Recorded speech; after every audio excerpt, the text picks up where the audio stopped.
Guys, do you see what I see? It's so blinding. I can't see it. Yeah, what is that? I don't know. Does anyone have a pair of sunglasses? Here you go. Woo! Tell us what you see. Tell us what you see. Don't hold back on us. What is it? Guys, I see the brighter side. The Brighter Side, a show that shows the brighter side of the world, sharing inspirational stories to uplift people's spirits and hearts, putting the light on others who are brightening up the world. Positive is our motto, and we shine it proudly. Welcome to The Brighter Side. I am your host, Sarah Albertson. You know, we're always surrounded by bad news such as terrorism, politics, car accidents, and so much more. So for the next 30 minutes, let's try to be more optimistic about the world we live in with real-life examples of people who are trying to do something good in our world. Our guest today is former Nassau Community College student Keane. Keane is here today to share her story about how she was diagnosed with diabetes and overcame a very big struggle in her life when Hurricane Sandy hit. Kim comes here today in hopes of inspiring others that when times get tough, that there is always a bright light at the end of the road. Kim, welcome to the show. Hey, Sarah. Thanks for having me. All right, Kim. So, where do you want to start off your story? It's up to you. Up to me? All right. So let's talk about when you were first diagnosed with diabetes. Okay. It was actually towards the end of my freshman year of high school. You know how you study science and everything, biology, learning about your body, how different things affect it. We were learning about autoimmune diseases, and all of a sudden learning about specific things like thyroid and diabetes and cancer and things like that. You learn some things that you've never known before, and you kind of just take a step back sometimes and say, what's going on with me? How am I feeling something different? Am I feeling something strange? So it wound up learning about diabetes and biology. My friend had said, I went and got tested. I came back negative. I said, okay, what are the symptoms? So she said weight loss, frequently drinking water, having to use the bathroom a lot more frequently, sweating when you're not supposed to, feeling hot or cold. And I was like, check. And everything kind of just like fell into place. So I decided to go to the doctor and get tested.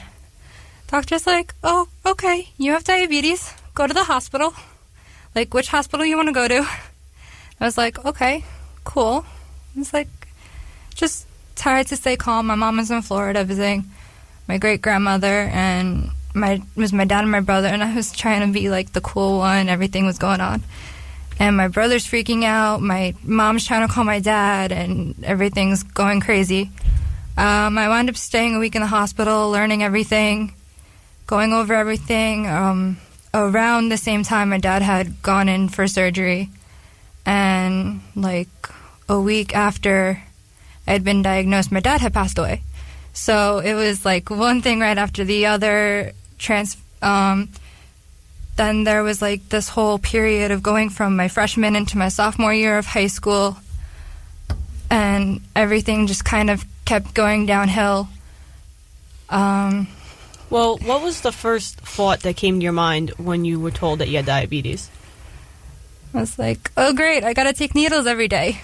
Like, I absolutely hate taking shots, but now I'm so used to it. It's been 6 years just about now, and it's like, it's just a routine. You get up, you check your blood sugar, take a shot, eat breakfast, go on with your normal routine. I mean, at first it was a little scary having to take a shot every day, and like the more you do it, the easier it becomes, the less scary it is. It just becomes part of your normal routine. It doesn't really affect anything else.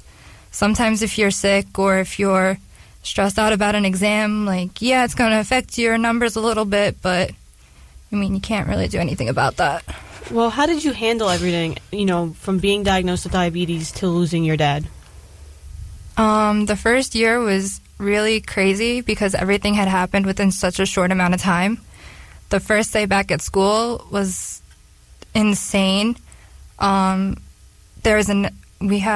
used to go to a Catholic school in Brooklyn, so we had TVs set up in each classroom for homeroom, and they did morning announcements on the TV, and one of the first things I hear is, let's pray for Kim Keane. Her dad just died over the summer, and nobody wants to hear that on their first day of school. with all their friends, like, you tell people that you want to know, but you don't want everyone to know at once and then be bombarded with, oh my God, I'm so sorry, I'm praying for you, is there anything I can do for you? Like, that's not something you want to hear at your first day back at school. I understand that. It's also a personal thing, so, like, why announce it to the whole school? Only tell, specific people in your life. So how did you cope with everything? Like, what did you do to, like, motivate yourself that, things were eventually going to get better? I kind of just said to myself, things happen, just gotta roll with the punches. There's nothing you can do about it. You just gotta accept it and move on. How long did it take you to accept it? The diabetes actually took a shorter time than my dad passing. My dad passing took about 2 years, only because I kept thinking that if I didn't have to go to the doctor the day that he passed, we would have been able to make sure he was okay. You can't blame yourself. Life is just sometimes unpredictable. Mm-hmm. So I understand that after he passed, you went up to a camp, right? Or a religious retreat? What would you call it? I went to, it's called a bereavement camp. I actually didn't go there until the end of my senior year of high school. It was a weekend camp. It was a sleepaway camp in Pennsylvania called Camp Erin. A lot of individuals between, I think, the ages of 5 and 18 go there if they've lost a parent or a loved one, and everybody there just gets it and understands, and nobody says, oh, I'm sorry. We just share stories and memories, and everybody just understands everybody else and what they're going through, even though it might be a little different. It's nice to have that understanding and not have to have somebody say, oh my God, I'm sorry. How old were you? When did this happen? So everybody there came from some sort of similar backgrounds of losing somebody. Yeah. Did you find it to be helpful? I actually did find it pretty helpful. One of the teachers from Floral Park was actually a camp counselor there. So it was nice to see a familiar face when I went, and it just made things a little bit easier. Do you plan on going back anytime soon? I might go to volunteer, but I wouldn't be able to go as, like, a camper. Why is that? You can only go until 18, I think. So, and then 18 and over, you can be a counselor. So what's the most difficult part of managing your diabetes? Definitely trying to, like, eat right and exercise and get the weight to, like, come off. A lot of people think that obesity is the main cause of diabetes, and it's not necessarily it. The reason why a lot of people with diabetes are overweight is because once you start taking medication or insulin properly, the insulin helps regulate your carbohydrates and how they affect your body, but it doesn't affect the fat content of your body. Like, it's going to make it harder to lose weight when you're trying to exercise. You're listening to The Brighter Side on 90.3 WHBC. Today, our guest is former Nassau Community College student Kim Keane, who is sharing her life story in hopes of inspiring others to realize that during tough times, there's a positive light at the end of the road. So, Kim, so ever since, being diagnosed and losing your dad, it's hard to find motivation to continue just doing basic life things. And so what has motivated you to continue to make a successful life for yourself? In all honesty, I'm not really sure. Sometimes I feel like my dad is somewhere in the back of my head pushing me to do things. He was the one that was there when I was growing up. My mom was working a lot, so she wasn't really home. Things have definitely been a little difficult. Things with my mom and I are a little bit strange, but we're working on it. We're getting there, but it's a little difficult.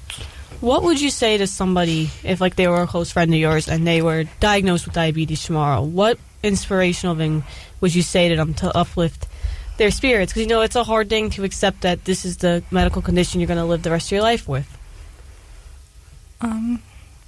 Well, when I was first diagnosed, I looked up to Nick Jonas and Bret Michaels. They were the two, celebrities or famous people that I've known that have gotten to where they are, and they didn't let what was going on in their life affect them.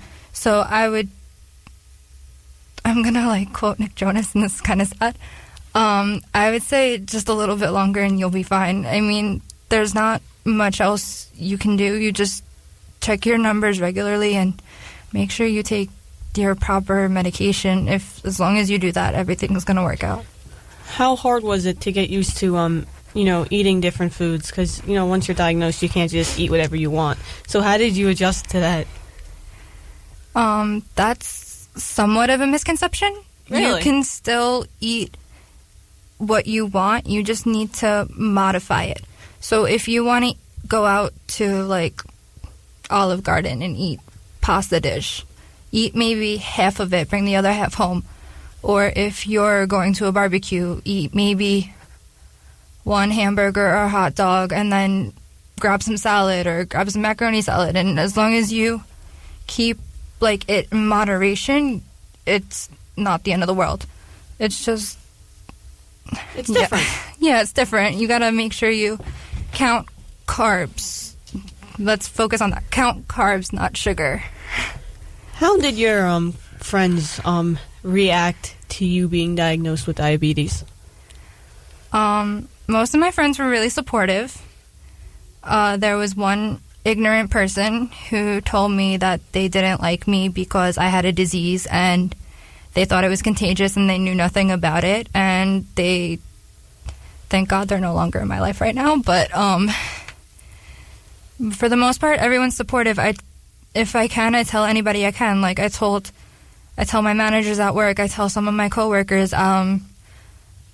Everyone's pretty much been supportive. Nobody's really had any negative comments about it so far. So, do you think if you didn't have the support from your friends and family, that it would be a lot more difficult to manage the diabetes? Oh yeah, it would be a huge amount more difficult if I didn't have the support that I have right now. So, can you explain what type of diabetes you specifically have? Because I understand that there's different types out there. There is. Some of it is complicated, some of it is not. I have type 1 diabetes. It means that my pancreas is not producing insulin. It's not burning the carbs properly in my body. It's producing this acid type thing that is burning the fat in my body instead of burning the carbs and the proper nutrients that I need. So I was actually hospitalized a couple of weeks ago, and what happened was my body was actually starting to burn the fat instead of burning the actual carbohydrates in my body, and my numbers had been through the roof instead of where they were supposed to be because I hadn't been getting enough insulin from my insulin pump. So how did you fix that? I went to the hospital and they put me on a insulin IV drip for about a full day, and then the next day I was able to go home. We're going to take a quick break on the brighter side on 90.3 WHPC. Our guest today is former Nassau Community College student Kim Keane. We will be right back.